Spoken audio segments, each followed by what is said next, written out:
চতুর্থ শ্রেণী প্রিয় শিক্ষার্থী এসহালদার স্যার ইউটিউব চ্যানেল থেকে তোমাদের সবাইকে স্বাগতম।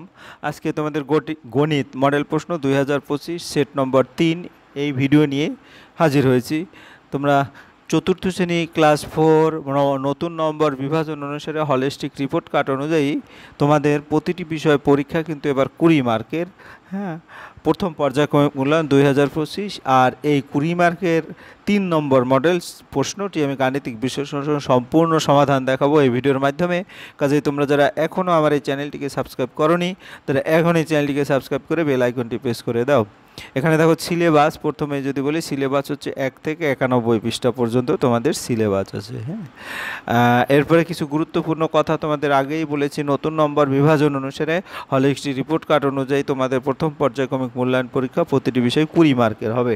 তাই এখন থেকে একটু বেশি বেশি করে পড়ালেখায় মন দিতে হবে, তোমাদের টেক্সট বইটি বেশি বেশি করে পড়তে হবে। এবং আমি কিন্তু বিভিন্ন ধাঁচের মডেল প্রশ্ন করেছি, এর মধ্যে যে কোনো অথবা কম্বাইন করে তোমাদের প্রশ্ন আসতে পারে। ঠিক আছে, যাই হোক এই মডেল প্রশ্নটি তোমরা এরকম একটা মডেল প্রশ্ন তোমাদের পরীক্ষায়ও আসতে পারে এই টাইপের। যাই হোক, এখানে পূর্ণমান 20, সময় 40 মিনিট, সিলেবাস, নম্বর বিভাজন ও নমুনা প্রশ্নপত্র, সেট নম্বর হচ্ছে আমার 3। তোমরা দেখতে পাচ্ছ প্রশ্নটি এখানে পূর্ণমান 20 আছে, সময় 40 মিনিট আছে।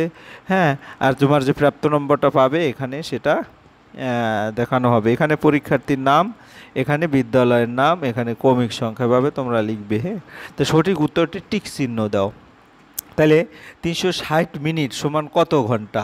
তাহলে আমরা জানি 60 মিনিটে 1 ঘন্টা। তাহলে এটা যদি পেতে হয় 360 ভাগ 60, ঠিক আছে, 360 ভাগ 60 এভাবে যদি আমরা ভাগ করি তাহলে 6 6 36, অর্থাৎ 0 0 চলে গিয়ে 6, অর্থাৎ 6 ঘন্টা। এটা 6 ঘন্টার উপরে 6 ঘন্টা 40 মিনিটে কত মিনিট?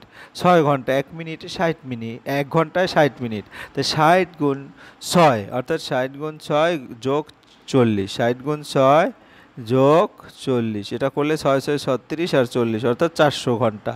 এটা 400 ঘন্টা হবে। 108 মাসে, আমরা জানি 12 মাসে 1 বছর, তো 9 12 108, অর্থাৎ 108কে 12 দিয়ে ভাগ করলে 9 আসে। 108 ভাগ 12 তোমরা নিজেরা রাফ করে নেবে, 108 ভাগ 12, ঠিক আছে, এভাবে 12 দিয়ে ভাগ করে নেবে। ঠিক আছে, তারপরে 3 সপ্তাহ, 1 সপ্তাহে 7 দিন, তাই 3 সপ্তাহে 3 7 21 দিন যোগ 4 দিন 25 দিন, মুখে মুখেই হয়ে যাচ্ছে।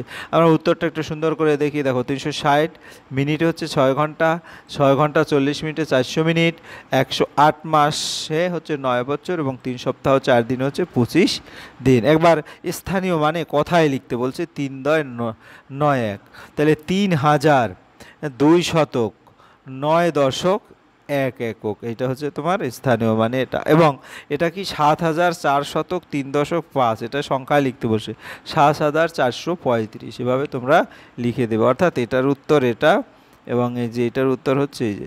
ক্লিয়ার? এরপর আমরা চলে যাচ্ছি পরের প্রশ্ন, যোগ করো। তোমার এখানে একটা যোগ দেওয়া আছে, 2 মার্কের প্রশ্ন, 4 নম্বরের প্রশ্ন। আমরা যে যোগটা একটু বড় করে দেখি, তাই দেখো 5, হ্যাঁ, ডান পাশে 5 আর 5, হ্যাঁ, যোগ করলে হয় 10। হ্যাঁ, তাহলে আমি যদি নিচে লিখি 10 এর 0, তারপরে 7 আর 3 10 আর 5 15 1 16, ঠিক আছে, 8 আর 2 10 আর 1 11 আর 2 আর 1 3, অর্থাৎ আমরা এটা টোটালি যোগ করলে এরকম একটা নম্বর আসবে। ঠিক আছে, আশা করি বুঝতে পেরেছো। এবার 5 নম্বর, বিয়োগ করো। বিয়োগটা যদি দেখি যে বিয়োগ, তো এখানে বিয়োগটার ক্ষেত্রে তোমরা একটু ভালো করে লক্ষ্য করবে, এখানে 2 থেকে 5 যাবে না, এখানে আমাদের ধার আনতে হবে। ধার আনবো কীভাবে? এখানে 0 আছে, এটা থেকে আনা যাবে না। এই 3, তো 3-এর জায়গায় আমার থাকবে 2, ঠিক আছে, আর এখানে ধার আনা মানে দশক হিসেবে 10 চলে আসবে। এই 10ও থাকবে না, কারণ এখান থেকে আর 1 নিতে পারো, অর্থাৎ এটা হবে 9, আর এখানে 10 আসে, টোটাল 12 হবে। তো 12 থেকে 7 গেলে 5 গেলে 7 থাকে, অর্থাৎ এখানে 7। তারপরে 9 থেকে 3 গেলে থাকে 6। এভাবে তোমরা যদি আগে থেকে সাজিয়ে নাও তাহলে কিন্তু তোমাদের জন্য সুবিধা। এই যে 2টাই চলে আসলো এবং এই 4টাই বসলো। আমরা উত্তরটা দেখি, দেখো 4 2 6 7, এভাবে তোমরা উত্তর লিখে দেবে। এরপর আমরা 6 নম্বরের প্রশ্ন, বড় থেকে ছোট হিসাবে সাজাও। 6 নম্বর, হ্যাঁ, তাহলে আমরা যদি বড় থেকে, দেখো সবচেয়ে বড় হচ্ছে এখানে 607, সেটা, তারপরে 598, তারপরে 458, তারপরে 205, এভাবে করে সাজিয়ে দিলাম।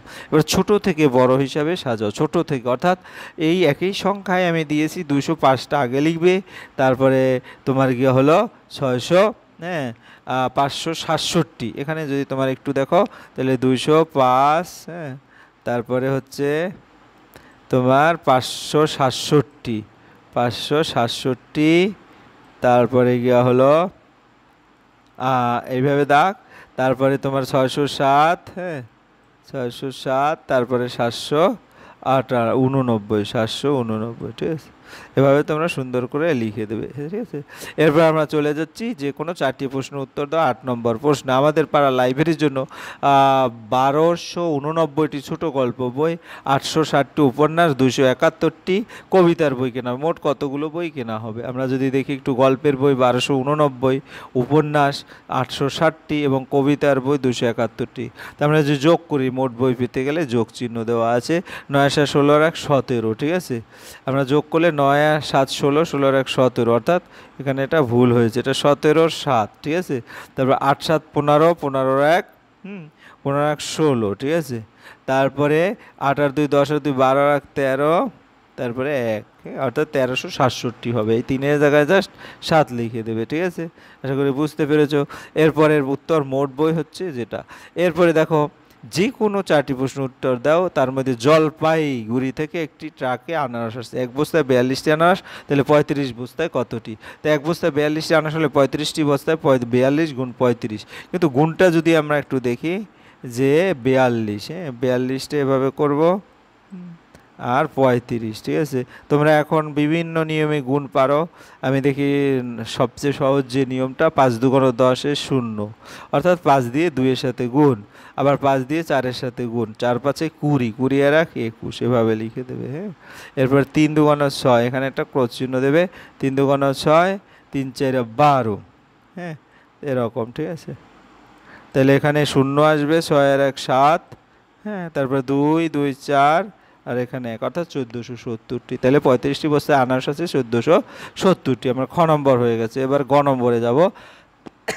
গ নম্বরের প্রশ্ন, আমি 1400 টাকা দামের একটি সাইকেল কিনবো, যদি 7 মাস পরে কিনি তবে প্রতি মাসে কত টাকা জমাতে হবে? দেখো 7 মাসে জমাতে হবে 1400 টাকা, 1 মাসে জমাতে হবে কত? আমরা যদি এটাকে ভাগ দেখাই এখানে রাফ করে, হ্যাঁ তাহলে তোমার এখানে 1400 এখানে লিখবো, এখানে 1400 লিখবো। তাই 7 2 14, ঠিক আছে, 7 2 14। তারপরে আমার দুটো শূন্য থাকে, এই দুটো শূন্য এখানে লিখবো আর এখানেও দুটো শূন্য, অর্থাৎ 200 টাকা করে জমাতে হবে, প্রতি মাসে 200 টাকা করে জমাতে হবে। আশা করি বুঝতে পেরেছো। এরপর আমরা ঘ নম্বরে যাব। আমার মা আমার জন্য 120 টাকা দামের স্কুলের শার্ট, 175 টাকা দামের প্যান্ট কিনবে। বাবা মাকে 1000 টাকা দিলেন, মা বাবাকে কত টাকা ফেরত দিবে? স্কুলের সাথে 120 টাকা, প্যান্ট হচ্ছে 175, দুটো যোগ করবা, তাহলে 5 7 আর 2 9, 1 আর 1 2, 295। আবার বাবাকে মা দিলেন কত? 1000 টাকা। আর মোট যে প্যান্টার শার্টে যে খরচ হয়েছে 295 টাকা। তো 1000 থেকে 295 বাদ গেলে এটা আমরা করব কি, এখানে ধরো 10 আছে তাই তো, আর এখানে টোটালি 9, এটাও 9 আছে, এটাও 9 আছে, আর এখানে 1 নেই। তাহলে 10 থেকে 5 গেলে 5 থাকে, 9 থেকে 9 গেলে 0, আর 9 থেকে 2 গেলে 7, অর্থাৎ মা বাবাকে ফেরত দিবে 705 টাকা। এরপরে সম্পা প্রতিটি, আমরা যদি প্রতিটি পাতায় স্টাম্প রাখলো 29, সুতরাং 35টি পাতায় এটা গুণ হবে 29 × 35, তো এভাবে গুণ করলে 1015টি স্টাম্প, ঠিক আছে। এরপর আমরা চলে যাব সরাসরি একবার লাস্ট অঙ্ক, যেটা 60টি ব্যাগের দাম। দেখো মোহিতের 476 টাকা আছে, সে 60টি একই দামের ব্যাগ কিনবে। একটি ব্যাগের দাম কত হলে সে ব্যাগ কিনতে পারবে? তাহলে 60টি ব্যাগের দাম 476 টাকা, তাহলে একটি ব্যাগের দাম 476 ডিভাইডেড 7, অর্থাৎ 476 ভাগ করে যদি আমি 7 করি তাহলে 68 টাকা। 68 টাকা কীভাবে, এই ভাগটা যদি তোমাদের একটু দেখিয়ে দেই। 7 476, ঠিক আছে, 476, তাহলে 6 7 42, ঠিক আছে, 6 7 42, তাহলে এখানে তোমার 42, 5 আর 7 8 56, 8, এখানে 68, অর্থাৎ একটি ব্যাগের দাম হচ্ছে 68 টাকা। এভাবে চলে আসবে। এই তো এইভাবে তোমাদের বিভিন্ন আঙ্গিকে আমি কিন্তু প্রশ্ন দিয়েছি। যাই হোক, তোমাদের সব পরিশেষে বলবো যে তোমরা যারা এখন আমার চ্যানেলটিকে সাবস্ক্রাইব করনি তারা এখনই চ্যানেলটিকে সাবস্ক্রাইব করে বেল আইকনটি প্রেস করে দাও। আর ভিডিওটি দেখার জন্য অসংখ্য ধন্যবাদ। ভিডিওটি ভালো লাগলে লাইক কমেন্ট শেয়ার করতে ভুলো না। ধন্যবাদ সবাইকে।